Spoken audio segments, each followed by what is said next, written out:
बताओ यहाँ पर इसको क्या दर्शाया गया? हरियाणा की ट्रेडिशनल चीज मेंस के लिए हुक्का लगा दिया गया है और साथ में यहाँ महिलाएं जो है किस तरीके से मट्ठी और दही घी लस्सी सब निकालती हैं, तो वो है। स्कूल टीचर्स को यहाँ बच्चों को लेकर के सारा समझाना चाहिए इस तरीके से, ताकि वो जब बड़े हो तो प्रकृति की कद्र करें, रिसोर्सेज की कद्र करें। अब लोगों को हंटिंग लगता है, कोई ये नहीं बता सकता डिफरेंस की हंटिंग और पोचिंग में डिफरेंस क्या है।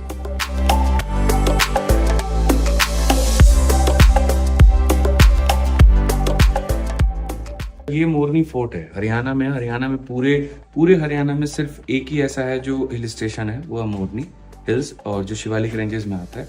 तो यहाँ पर ये म्यूजियम और साथ में फोर्ट दोनों है। ये जो रानी यहाँ की थी, मोरनी थी, उनके पर्सपेक्टिव में है ये। यहाँ पर आओगे तो देखो कितना छोटे तरीके से ये बताया गया है कि जो हम समंदर में और पानी में जो हम फेंक देते हैं, ये सारी चीज़ें ये कभी डिकम्पोज नहीं होती है, ये कभी भी गलती नहीं है, सड़ती नहीं है, और ये इसी तरीके से कूड़ा बना रहता है। इसमें देखो प्लास्टिक के बल्ब हैं, प्लास्टिक की बोतल है, खिलौने हैं, रूम फ्रेशनर है, और ये प्लास्टिक के मतलब गन है। ये देखो आप इस तरीके से पुराने जमाने के टेलीफोन, बियर की बोतल और ये सारी चीज़ें लोग तो सोचते हैं कि ठीक है यूज़ नहीं है तो फेंक दो, लेकिन उसी के बीच में वो हाथ लगे किस तरीके से बताया गया कि भाई सर्वाइव नहीं हो पाए। आप वो देखो धरती को वहाँ पर किस तरीके से बताया गया कि अर्थ का एक्सप्लोटेशन कैसे हो रहा है। लोग उसके अंदर पाइप लगा करके सारे मिनरल्स को उसको निकाल रहे हैं, धीरे धीरे वो नीचे वो सूख रहा है। वो छोटी छोटी चीजें कैसे न लगा करके धरती मतलब अर्थ के अंदर हमने छोड़ दिया है और पानी बह रहा है। वहाँ पर वो किस तरीके से बताया गया है कि वो ऊपर की चीज कितनी खूबसूरत थी, लेकिन प्लास्टिक के कारण मूवमेंट हो करके धीरे धीरे जो है वो आ गई। डिफॉरेस्टेशन के लिए भी यहाँ पर जो वन होता है वो हाथ जोड़े कि बस मत काटो पेड़, बहुत काट दिया। छोटी छोटी चीजें हैं जो समझाया जा रहा है यहाँ पर, ठीक है। जनसंख्या विस्फोट किस तरीके से हो रहा है यहाँ पर वो बताया गया है कि जो पर्टिकुलर एक जगह था, एरिया था, जहाँ कुछ लोगों के लिए रिसोर्सेज थे, वहाँ ज़्यादा लोग भी जाने के कारण किस तरीके से वहाँ की सारी चीज़ें ओवर यूज होने लगती है, ठीक है। तो ये बहुत छोटी छोटी थीम है जो मुझे लगता है यहाँ बच्चों को लेकर के आना चाहिए। जो स्कूल होता है ना, स्कूल टीचर्स को यहाँ बच्चों को लेकर के सारा समझाना चाहिए इस तरीके से, ताकि वो जब बड़े हो तो प्रकृति की कद्र करें, रिसोर्सेज की कद्र करें।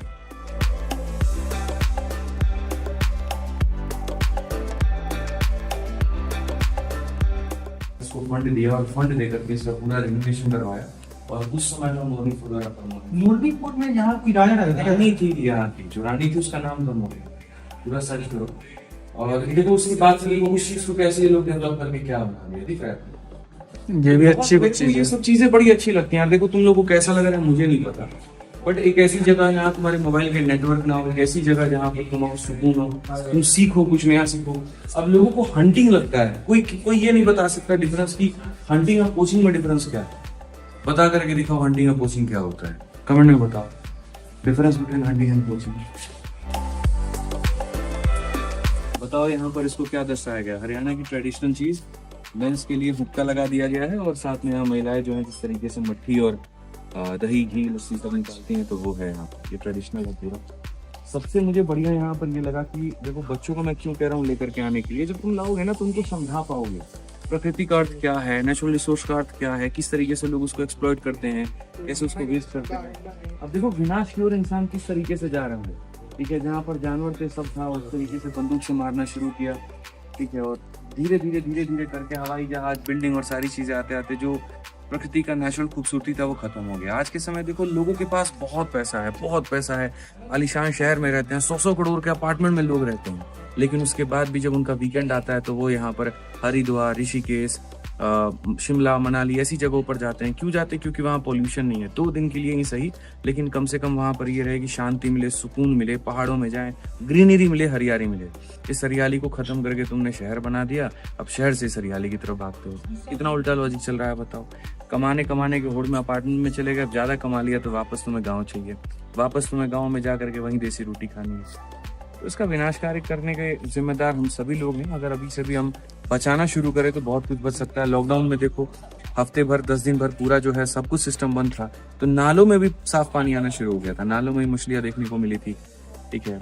बहुत चीज है। मुझे लगता है कि हम इतने अंधाधुंध ना हो जाए पैसा कमाने में कि जिस प्रकृति ने हमको सब कुछ दिया हम उसी को खत्म कर दें। ऐसा नहीं होना चाहिए।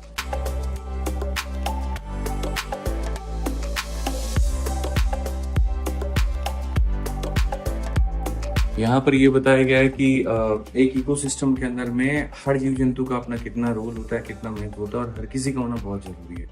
हम समझते हैं कीड़े मकोड़े इनकी क्या आवश्यकता है, लेकिन एक पूरा बायोलॉजिकल सिस्टम है, फूड साइकिल में है कि एक के ऊपर में दूसरा डिपार्टमेंट है, दूसरा के ऊपर में तीसरा है। आप देखो यहाँ पर रस्सी के तरीके से बताया गया कि बंदरों की कितनी आवश्यकता है, हिरन की कितनी आवश्यकता है, ये वन देवी के रूप में प्रेजेंट किया गया है। ठीक है, तो बहुत सारी चीजें हैं यार।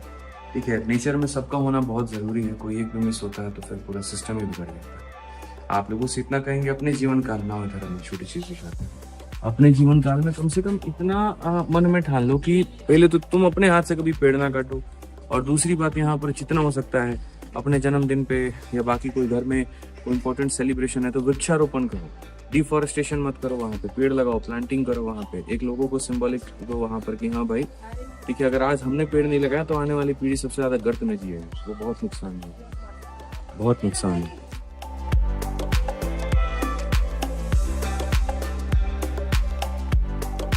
यहाँ विकास को बताया गया कि पहले का जो लोग रहते थे मतलब आदि मानव, ठीक है, किस तरीके से उनके पास हथियार नहीं होते थे, आग जलाने के लिए वो लकड़ी का और उसका इस्तेमाल कर रहे हैं कि फ्रिक्शन से जो है वहाँ पे पूरा बढ़िया से आग पकड़ ले, और चीज़ों छोटी छोटी चीज़ों का आविष्कार ऐसे ही बताता हूँ। आज के तो पता नहीं लोग जानते भी है कि नहीं जानते। ठीक है, इस पेड़ को कौन सा पेड़ बोलते हैं बताओ? कहा जाता है, एक कहावत है यहाँ पर, एक पेड़ ऐसा जिसकी जड़ें नीचे से ऊपर की तरफ नहीं ऊपर से नीचे की तरफ में आती है, नाम बताओ। पहली ऐसा मतलब कुछ लाइन से बना करके वो पहली बना मुझे जाती है, वो आपका बरगद का पेड़। पूरे विश्व में इकलौता यही ऐसा पेड़ है जिसकी जड़ें ऊपर से नीचे आती हैं। ये देखो सारी ये बरगद, और हमारे हिंदू धर्म में इसकी बहुत पूजा की जाती है, बहुत मान्यता है पीपल की और बरगद की। ठीक है, अब देखोगे जहाँ पर भी बरगद का पेड़ होता है वहां पर कुछ भगवान की मूर्तियां या कुछ ऐसी चीजें रखी होती हैं।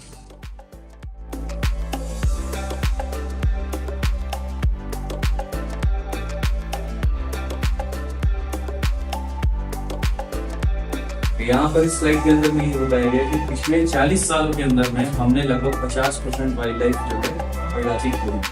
आप अगर देखोगे तो लाइन जो है वो 17,000 से बचे हुए थे, और लगभग 90% से ज्यादा डिक्लाइन हो गया है घना में पिछले 40 साल में। Elephant 1 lakh remaining population decline 60% in last 12 year.